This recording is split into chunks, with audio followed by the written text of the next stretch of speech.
How you doing? I'm Andre King, and this is the fruition of a goal, ladies and gentlemen. Essentially, I've built a poker table, I've cannibalized my wife's gear in order to finish this bad boy off, and now we're going to be hosting a comedians playing poker in bars and doing a podcast. So, welcome to the show. We got a cracker for you tonight. We'll see you shortly.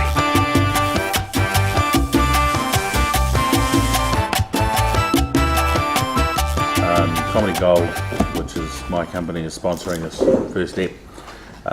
So we're putting up $200 for the chip leader to donate to a charity of their choice. So do you have any idea which charity you might want to donate to if you're chip leader by the time we get to 8 o'clock? Women's Refuge?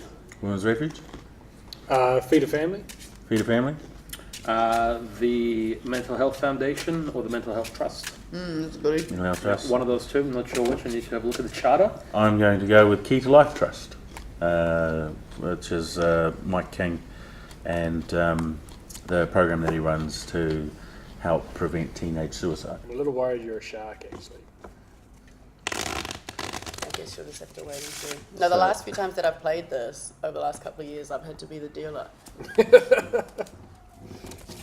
But it's like in lingerie, so I always win. That would be distracting. That would be very distracting. Did you get like a full bag filled to the rim with food? I did, That is and I awesome. don't apologise. No, don't apologise, I do the same. I love it. In order for Brooke to maintain her figure, she only dines once a month, and tonight's the night. So How do you maintain yours? I go the opposite way. Okay, first of all, I have a very cardio high job, so I need a lot of carbs. Do you? Yeah, Oh, what do you do? I'm a stripper. Oh, right, whereabouts? Showgirls. Oh, okay. Burns a lot of calories. I bet. Plus I'm a half caste and I like brown guys, so like, that ass ain't gonna build itself. Yeah. I'm a half caste. I don't like brown guys. Well, not in that sense, anyway. Just when I thought we had something in common. But or someone in common. Yeah, you're trying to steal my man, Aaron. If he's rich. Other female comics, not older ones, they were really lovely, but girls more in my age group. So I was like 18 and they were just sort of like, guys are going to laugh at you because they don't want their girlfriends to get upset, and girls aren't going to laugh at you because you're pretty so they can't relate to you, and it was just like this really weird reverse sexist kind of thing. But so I waited 5 years, and then it was actually Aaron that messaged me one night when I was at work. And he said, "Why don't you do comedy anymore?" Really? I just wrote it on a 20. So comedy's been going good for you now, Brooke, since you've come back into the fold? Yeah, I think so. I think what I love the most about it, though, is just how tight-knit and community-based, like, the comedy scene in New Zealand is. And I think a lot of that is due to Scott. Oh, yeah. And a couple of, like, the older guys that just sort of really... Lance? They're just so approachable and ready to, like, mentor you, like, any questions you ever have ever, like... And not be creepy. I haven't had a single guy, like, I haven't had a single comedian, like, be weird about my job or, like, awkward or... That's an interesting comment because that's comedians are weird like that. I think we're all a bit messed up in a way, and I think it's particularly comedians that would find stigmas around jobs and that sort of thing, and just not see them and just go, yeah, there's a stigma around our job too, you know. Yeah, I mean, we started off as court jesters. Yeah. You'd think so, but there's other, like, communities of, like, weird... Any job, you can reduce it to something weird. Like a bricklayer, you're like, you're Lego playing for adults. Like, anything you produce, you can make it sound weird. Of course you can. And there's, like, so many more similar things that... I think anything in entertainment or the arts or anything that you'd think they would be more accommodating, and they're actually not. But having said that, there's no social stigma around being a bricklayer. No, because it's boring. Unless you're a bricklayer in Remuera. Did you just say bricklayer? Yeah, I was going to say, did you say bricklayer? It's a Freudian... Yes, that's exactly what I said. Freudian I said, there. bricklayer. I'm Russian. I'm trying to say brick. None of the comedians are weird, creeping on you or anything. No. He's brick. seen every photograph Brick. you've ever posted online. No, the hand, like, no, because that's what I thought you were... I thought that was the joke.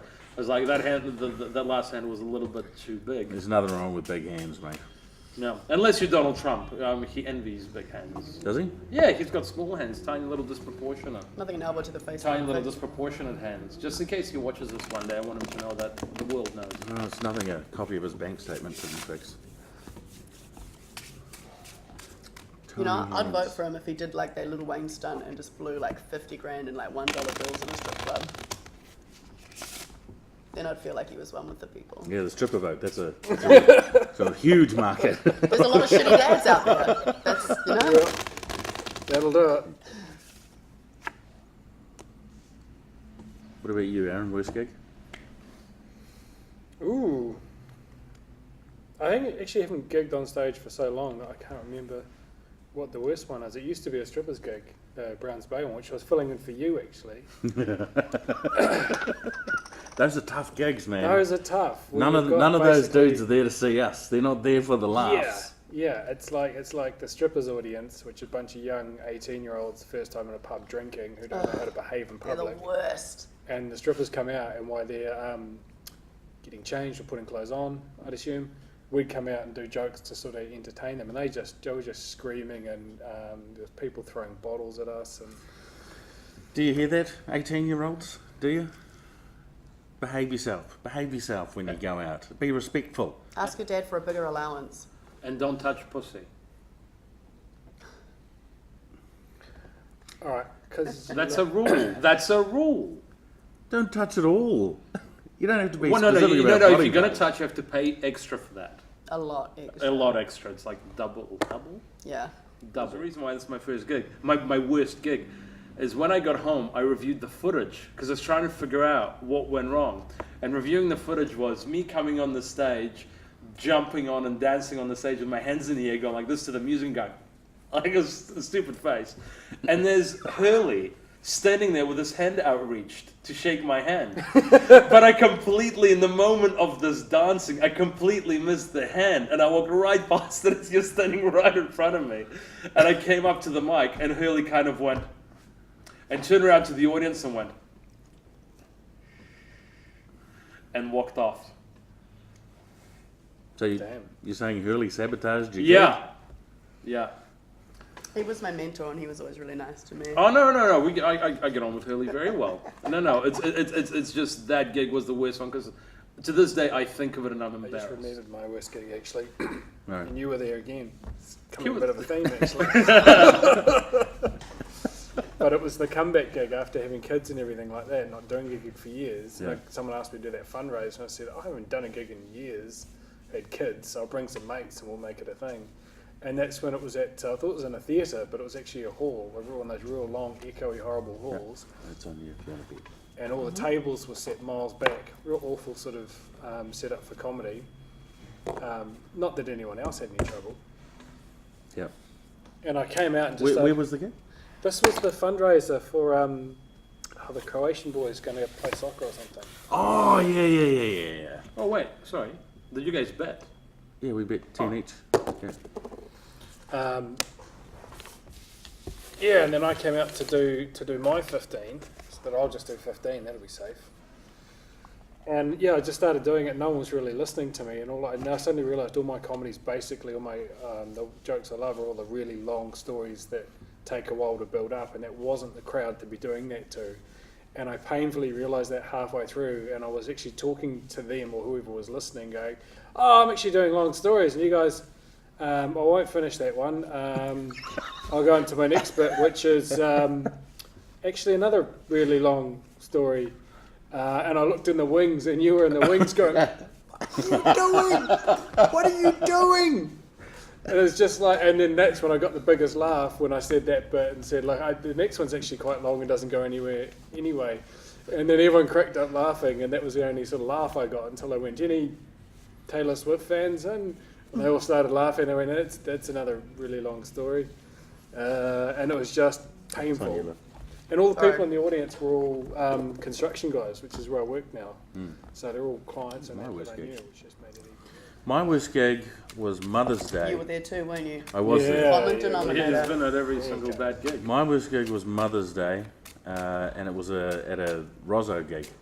Grant Rozzo. Rozzo! And we were doing the Roundabout Bar, in Onehunga, and it was billed as dinner and a show.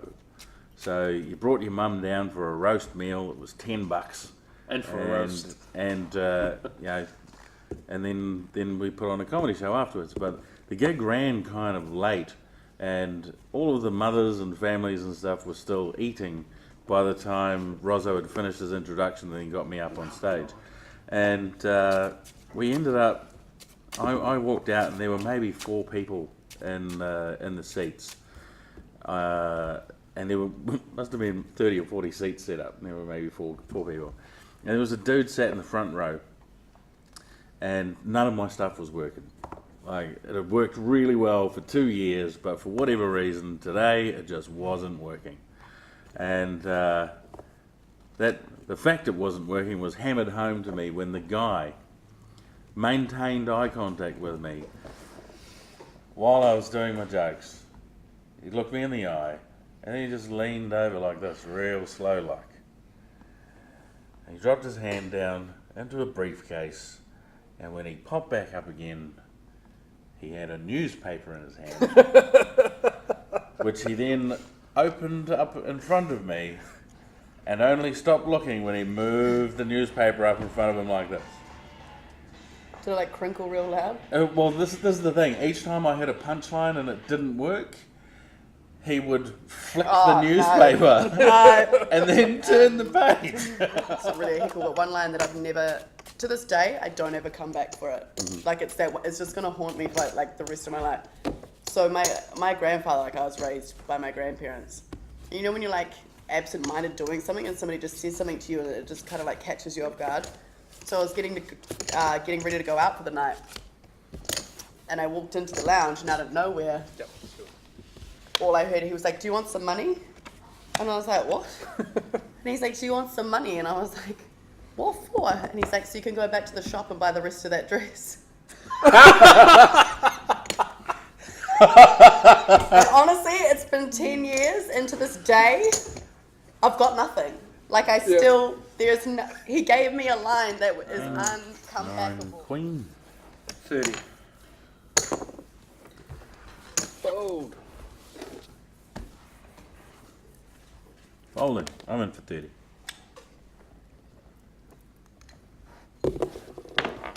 Right. No need to throw it around.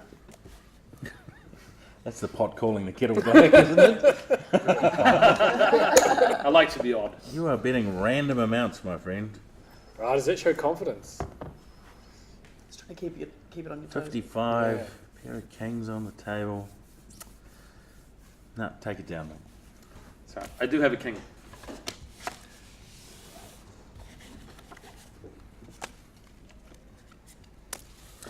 I don't really know what you I'll get married on the beach. We're gonna get More married. than one person, I can tell you that. Yeah, this dude. Andre, will you be the MC at my wedding? I'd love to. Where is it? It's on a beach in Northland. Doubtless Bay Beach. It was How Doubtless many Bay. beaches are there in Northland? I don't know. Thousands. So of course we're driving out there. There's a long line of cars. We're driving out there. We saw some people pull up and park, so we figured, oh, this is it.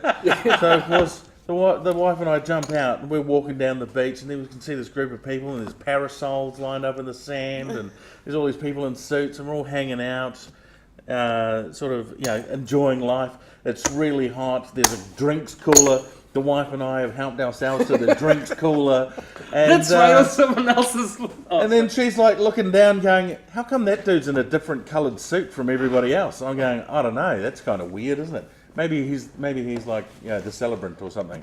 And then this woman starts coming down, and she's a brunette. And I like turn around going, oh, I think we're at the wrong wedding. And like one of the actual guests says, oh, good one. And I went, no, really? Who's getting married? And they said, oh, it's Jackie and Jonathan. And I went, we are at the wrong wedding. So, of course, the wife and I start tearing back up the beach. And to our credit, we weren't the only ones. Wasn't it Michelle's sister? My cousin, Your cousin. whose partner was one of my groomsmen, she stood there too, not realising that the groomsman, she wasn't dating one of the groomsmen. How do you like? 2. 4. What do you got? 10s. Oh, yeah, fucker. You got me. Awesome. Give up on this fucking table in those guys. The nails. Haven't had long nails in like a year. Nice hand over it. Thanks, mate.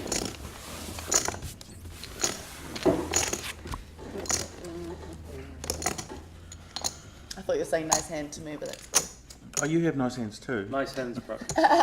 Wow. Particularly. Oh no, we were actually talking about my nails like before that. I particularly. Yeah. I It wasn't particularly- actually like some indulgent as fuck like. Sure it was. I particularly Look, like. I'm your- never dead, okay? No. You thirsty, bitch. Well, fuck if I had something better Before than you VA. did stand up, right? Yeah, as the local improv troupe, as in I was thinking like actual con artists, and I was like, okay, why the fuck did you not lead with that? we We were were con yes. artists. You heard of the Real Hustle? We were the No. Kiwi Hustlers. Yeah, we were the Kiwi hustlers. Yeah. That sounds like a male strip. And it was. Yeah, that would be a good show. That was the hustle. They would say they would strip, but everyone was expecting Aaron to, and then Big it ended blind, up being Andre. Yeah, the real hustle. Aaron and I were two of the hustlers. But how did you Check. You can check or bet. How did you decide on getting into stand-up, going from con artist, which is essentially an improv troupe? I always really wanted this down. I used to watch pop comedy as a kid and always wondered if I could ever do that. And then a lot of the improv guys, Elwood, Sullier, Sutherland, Penny Ashton, they would stand up as well. So I ended up drinking here at the Classic all the time. Same way I got into rugby, and they said, you know, if you're going to drink here, I got you into should stand-up out of probably spite. get up and do it. Always good reason to get into something. Well, I didn't mean to. That's the thing. I had a perfectly good career for myself. But I started off as a magician. That's right. Doing like kid shows and stuff, and it's just heartbreaking. Doing kid shows, I hated it. And then I caught up with Vaughan King, and he'd done magic as well. So we got together and decided to form a sketch troupe. Sorry, that was a fault. You're folding? I'm in. I haven't bet. It is my bet though, isn't it? It's your bet. I'm just saying you're not calling anything just in case you thought you were. Yeah. No. So And I'll do 20. raise 50.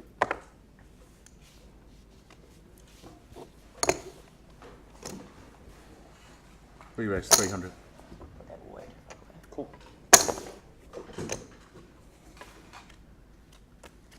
Oh, it's silent now. Well, that didn't work. Just looking, you're sitting on a number of black ones there. That's 400. That used to be my So yeah, we ended up forming the sketch troupe that we called Lmao. We did a bunch of gigs, and everything was going well. And then there was a third member of our group. I forget what his name was, but Vaughan decided that he didn't want to become famous as part of a sketch troupe because he'd worked for a couple of years as a solo stand-up, so he decided to leave. This other guy decided that he would go and be a solo stand-up, and I had no interest in being a solo stand-up, so I said I would just ghostwrite. And that's what I did for the next 6 months. The third member of Lmao got into the Raw finals and then started talking himself up. And when it came time to talk about sort of, you know, the makeup of the sketch troupe that we'd formed, he referred to me as being dead wood. And that's why Andre doesn't do stand-up anymore. And of course, word filtered back And to he me drops. through the grapevine, and I went, "Oh, dead wood. All right, you want to see funny? I'll show you funny." So I came out with the 6 months of material that I'd been ghostwriting for Vaughan. That he basically said, "Do it yourself, do it yourself, do it yourself." So I got up and did it myself. Got a standing ovation for my first gig, and never looked back. yeah. Yeah, cool. And if you guys had stuck with it, what would No, happen? that to was Alan I don't know if that was a bluff from me or not, but I got a pair of sevens. Just the one pair of sevens? This is one pair of sevens. You got two pair of Jacob. I have a pair of fours and a pair of aces. Bum, bum. That wasn't a good.